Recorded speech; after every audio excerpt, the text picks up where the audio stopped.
Good morning, cultists. Welcome to our 200th episode of Pathfinder.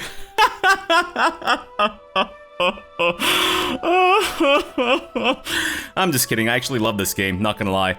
Anyways, yes, we are on episode 200 now. Can you believe that? Like, wow. I guess I'm actually not that surprised, considering it is a CRPG and they tend to take a fair bit of time to play. In any case, in our previous episode, our 199th episode, we left things off after actually partaking in the Rushlight tournaments and winning, of course, which we did quite well. And we are now waiting for news to come, but I don't think we'll be waiting on our laurels. Nope, we will be going to dispose of the river pirates. So, I guess we might as well head out that way, unless maybe we can't? Oh, no, looks like we can't actually travel. A moment of respite? Wow. Way to take the wind out of my sails, Tristan. As soon as we step out, you're whinging on about how things are tiring, etc., and you're crying about this being the 200th episode. Keep it together, man. Jeez, we're trying to run a show here. Unbelievable. Alright, well, thankfully, there appear to be a lot of roads here. Unlike my kingdom, I just realized that we have, like, no roads. How do we have no roads? How is that even possible? Wow. Actually, do we need to visit our kingdom again? We might, but I'm gonna go toward... How come we can go this way? And also this way. I'm gonna see what happens if we go... Oh, never mind. My life is a burden. Yes, I know, Fabrosi. Pitax, do I want to enter... Oh, so that's Pitax itself. I see. Do we want to visit? Maybe just to get a look-see? Possibly? Alright, you know what? Let's visit it. Oh, I guess we can't. A whole army of mean-looking guards awaited us at Pitax's gates. They were led by a pompous buffoon named Walsh Sellaway, a Pitaxian magistrate no less. "Leave now, your highness, King Iravetti's orders," he said. We looked at each other and we drew our weapons. No, told Walsh we need to discuss a few things with him regarding the river pirates. Keep what remained of our dignity and turned away. I guess we can try to talk about the river pirates? The river pirates are Pitax's concern, not yours.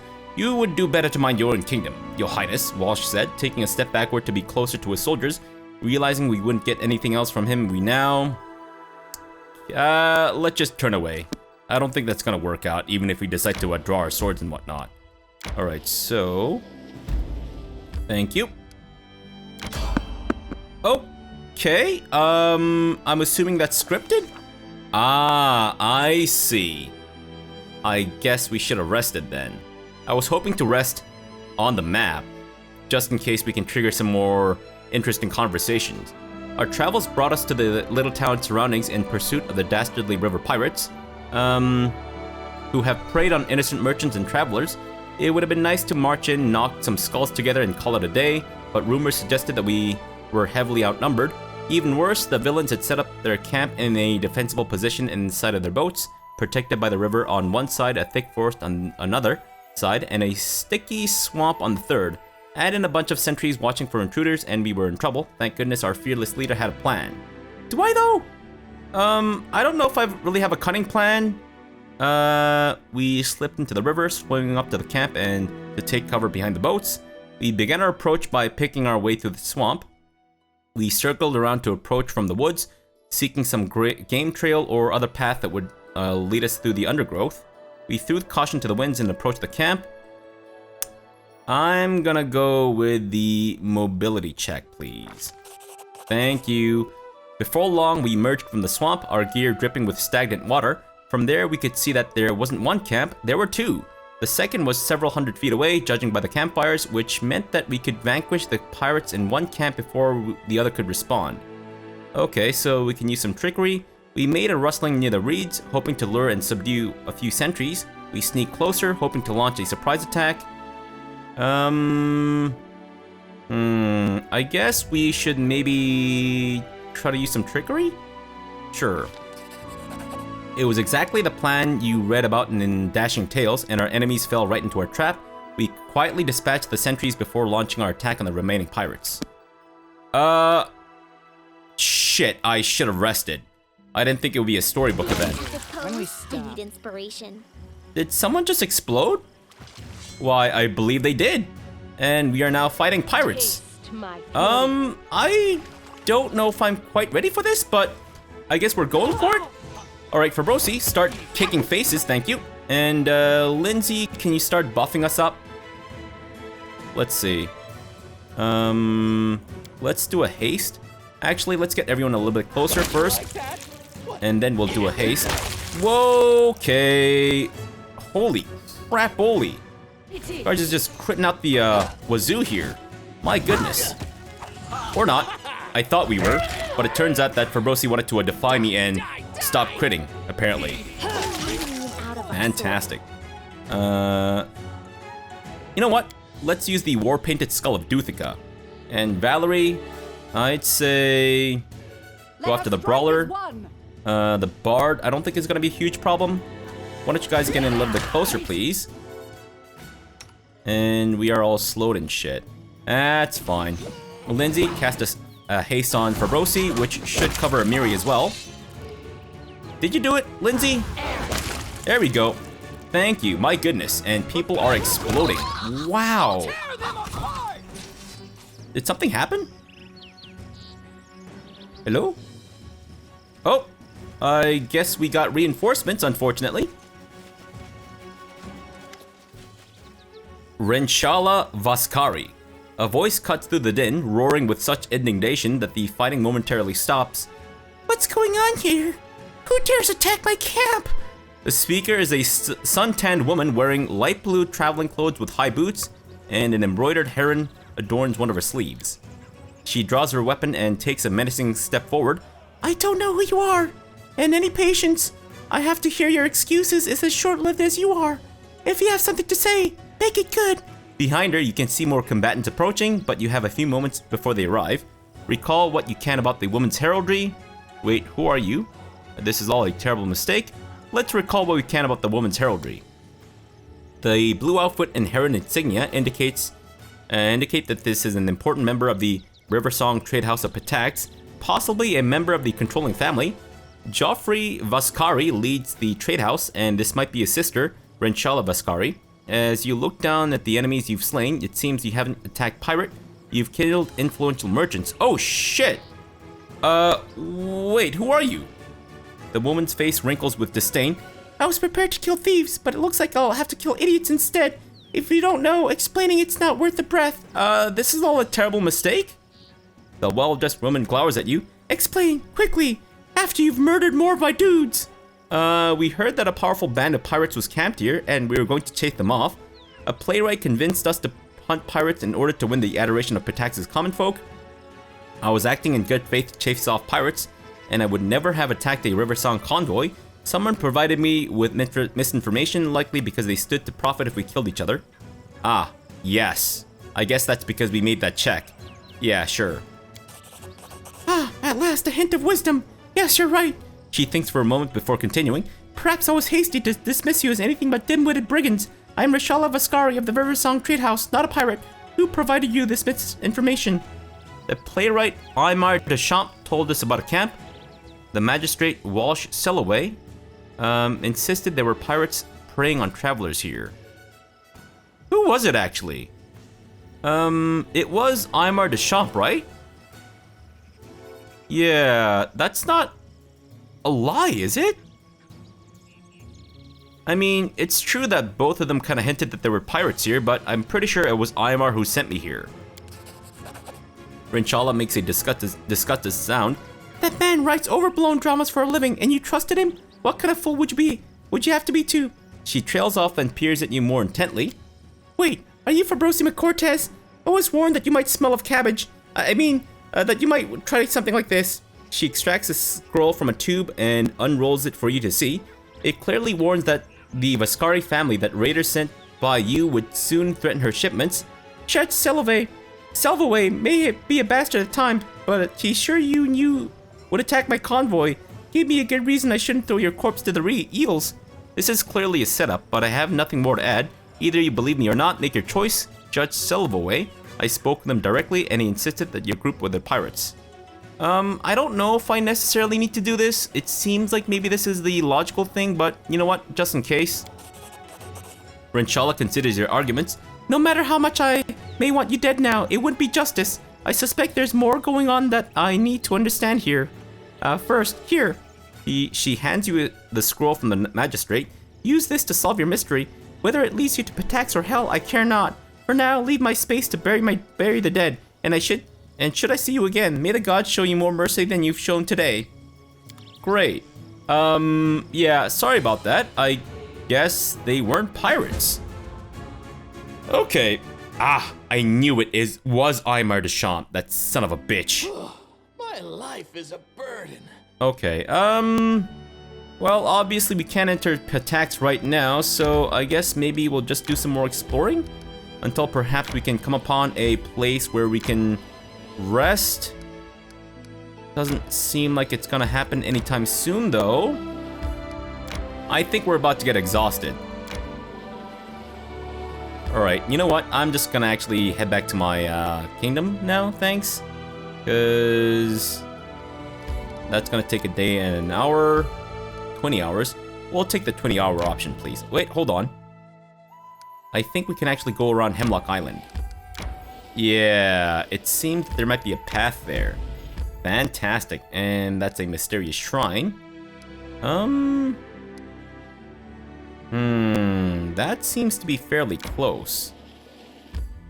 I thought, mistakenly. Wow, I am getting farther and farther away. There we go, my goodness. Okay, we need to rest. Can anything not attack us as soon as we step in, please? Because that'd be great. Wait, am I waiting on a kingdom event to be done? I think so, right? Why don't we... Oh, thank goodness. Oh, this is so nice. Some peace and fucking quiet. Finally. Good grief. Okay. Guys are in position. Let's use our rations, obviously. Let's see. Okay, so Fabrosi can't do special role stuff. You will have to do the camouflage. Valerie, you can watch. Amiri, you can hunt. No, Tristan's actually better at hunting. Strangely enough. Then I guess Lindsay will do the cooking. Although Inspire Competence is nice. Miri, you can watch. Panera can't do anything special, though. Can she cook? Who else is good at the cooking? Anyone? Tristan's passable, I guess. But not really. Fine, I guess we'll do it this way. I suppose the cooking part's not as important.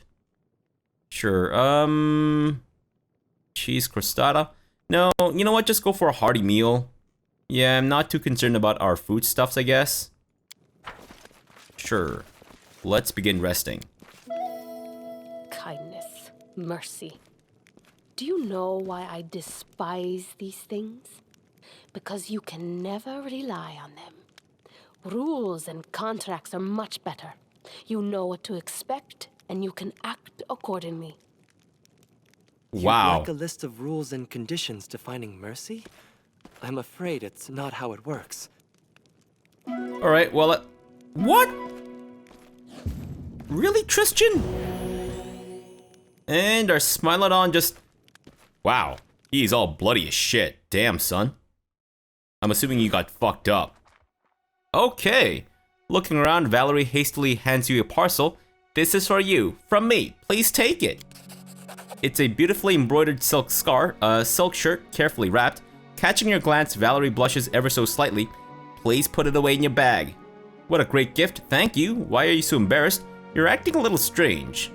I was wrong about my intuition with Valerie before, so... What a great gift, thank you. Valerie's blush deepens. You're welcome, but put it away, hurry. She turns away hastily. Interesting. Becomes distance. Well, Valerie, I like you too, but I got a bit of a thing going on with Canera. I guess we've been stooping a little bit sooner before you and I did, so I don't know if I should. You know what? If I had to choose, I might just continue on with Canera.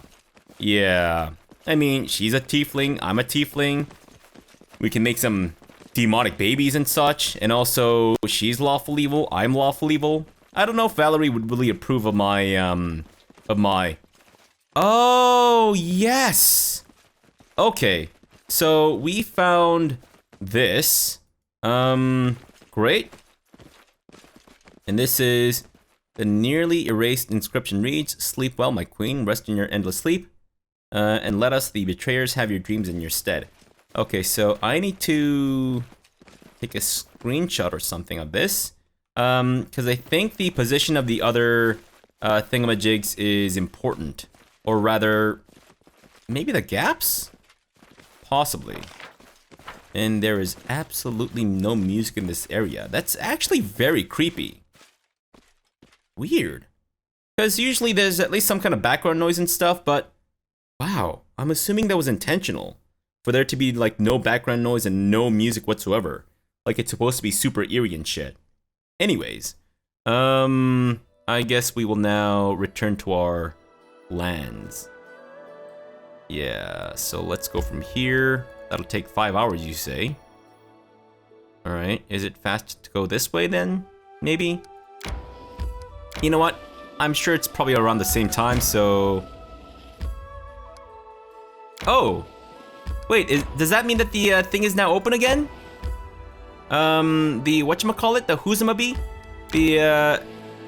The jibber jabber? The Tenebrous Depths? That's it. Sorry, I got close with jibber jabber, I think. Anyways, please tell me that we didn't fail anything. Okay. Hey, nice. Nothing is failed yet. Amiri wants to talk. Oh, okay, so I guess maybe her companion questline isn't done. Fantastic. Christian has some news. And Wind of the Sails. Okay, so either Bartholomew or Ekun. Wait, so if Bartholomew does it, do we gain extra stuff? Customs, diplomatic approach. Okay, so I'm thinking maybe we should set Bartholomew to work on that. Unless maybe... Curator, nope. Magister, Curator, Treasurer, High Priestess, High Priest, General, Treasurer, Curator. No, okay. Then, what else can we work on right now? Maybe curses? No, that's gonna take far too long. Yeah, there's nothing here that really strikes me as absolutely necessary. So I guess then... Alright, fine. Bartholomew, work on it, I suppose. Sure. And that's gonna be done in 9 days. Okay, so 45% chance and 55% chance. So basically half and or 50-50, I suppose. Right. So we can go to the Tenebrous Steps, confront Aymar. Yeah, well, we can't actually go into Pitax right now, can we? No. Alright, so we could actually try to do the Tenebrous Steps, but I think maybe since we've done non-story stuff for a while, I guess it is story stuff. What I meant is that, you know, there was that long period of doing not vassal management. I'm not playing Crusader Kings here, but rather kingdom management stuff. Maybe we'll focus on story stuff for the time being. So let's go back home, and I guess we'll talk to Amiri. All right. The journey to Salem would take 9 hours. That's fine. Hold on. We have better horses or something to take us around to places, right? At least that's one of the kingdom upgrades. Now, does that take place, or does that affect us only inside of our territory, or is it everywhere? I think it's everywhere. I mean, logically speaking, it wouldn't make any sense if the horses just stopped at their borders. Unless they were like powered by, you know, like those buggies or there's carts that they have in like supermarkets and stuff that lock up when you exit the premises. Maybe it's something like that. The horses just drop dead as soon as you leave our borders. Oh, come to the tavern after the council. We need to talk about my damn tribe and the lock. And about the ghost. Will you come? I'll wait. I will try not to get drunk, but I really want to. Like, holy shit, I want to get so sloshed. Oh, hashtag blast. Bye.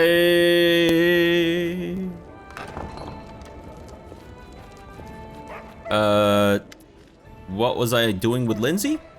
Professor. Oh, yeah. I can't believe you lied to me this whole time. Don't try to deny it. I've heard everything. How you covered for bullies. How it wasn't even Iravetti who fired you. It was Atalia. How could you? Lindsay, please calm down.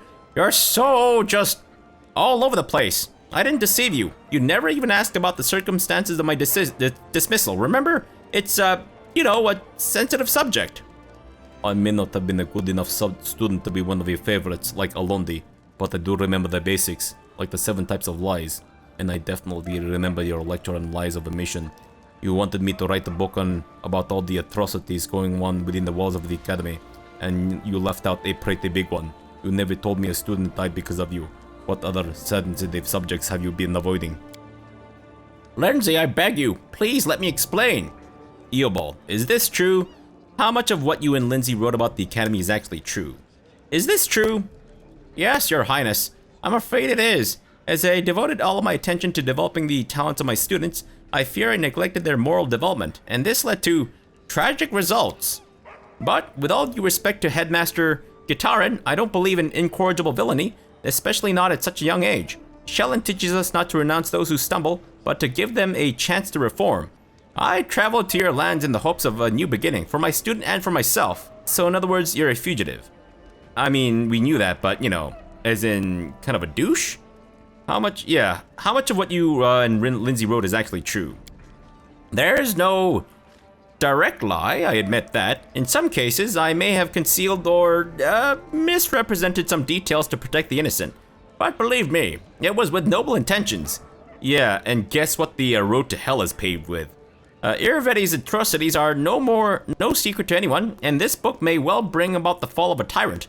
But I cannot allow the academy to perish alongside Iravetti. There are too many innocents, wonderful artists, poets, and composers who have been tainted by Iravetti's crimes against their will. They stand to lose everything if we publish the truth in its entirety. So to put things simply, the book is full of lies indeed. Your innocent colleagues all pander to Iravetti, and you want to shift all the blame onto him alone so they all come out clean. What I want is to protect the little good that King Iravetti brought into this world. The academy is more than just wrongdoings and bullying. It's made up of many brilliant artists who have the potential to change the world for the better. Should we freely trample flowers just for happening to grow out of a muck heap? No, but maybe some proper fucking tutelage, you dumb prick. Lindsay, what do you think? I don't know. Teacher, you told me so many times that the world isn't made of things. It's made of stories, and we ourselves are made of the stories we tell and believe. But shouldn't those stories also be true? You said that people are essentially animals who love stories. Did you really mean that people are just lying beasts? Well, what is the truth then? A precise statement of past events? We're not newshawks or historians. I don't know what newshawks are. Newshawks or historians, bound to precision for the sake of precision. A bard must take into consideration how her story will affect her audience. Truth and fiction are our materials. They're as valuable as us to rough marble to a sculptor. The same story used to evoke anger, envy, or fear can be turned to inspire bravery, love, and hope. Both versions told in full truth. The events at the base of the story aren't what's important. What's important is the lesson your listeners take from it. I don't know what to do. I want to burn the manuscript, start over and write the whole dirty truth about the academy. But maybe teacher is right, and that would be a horrible mistake. Maybe saving the good academy he brings is more important than punishing everyone who's guilty. Eobald's right, this cruel world lacks beauty. We have to preserve what little good we have. How is this lawful good? We're just gonna gloss over the fact that the horrible shit is happening in the academy just to, what, hold up some idealized beauty or whatever we have of it? That's bullshit. That's not lawful good. If anything, that's like... Is it chaotic? I don't know about chaotic. But I really don't agree with that alignment there. I don't think that should be lawful good at all. That's just bullshit. So we're basically perpetuating a lie and that's lawful? No. I think you're right, Lindsay. Eobald, one of the student who died because of your favorites. Well, no one will ever see his creations and he won't be getting a second chance either. I think you're right, Lindsay. So many beautiful words, but it all boils down to this. Eobald, you're trying to protect the guilty from being punished, aren't you?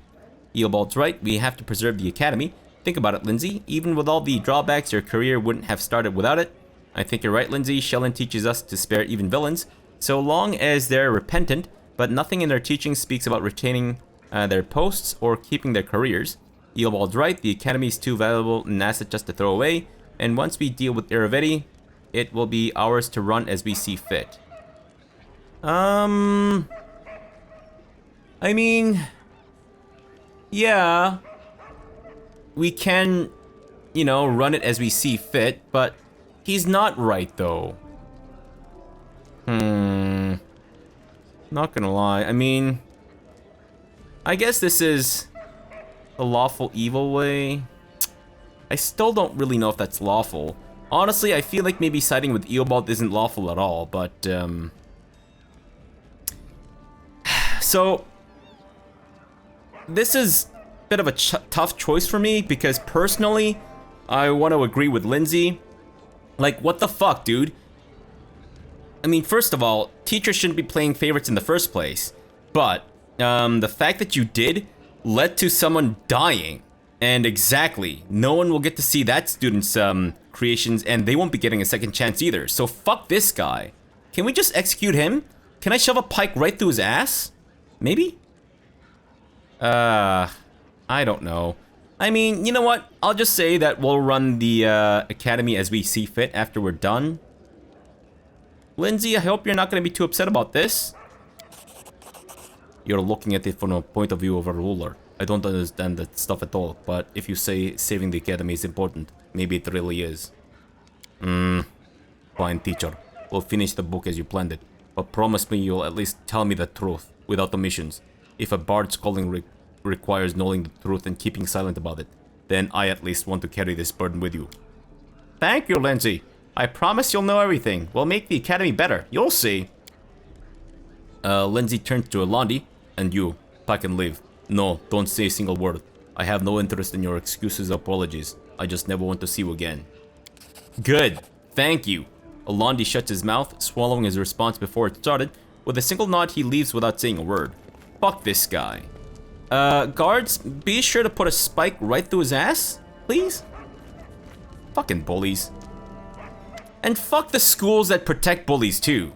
I mean, sorry to go on a tirade here, but like, seriously, what is going on with a world where fucking bullies are being protected and shit? Fuck the liability, schools. You have a job to protect your students. Fuck any school that does that. I'm so angry. I'm so mad.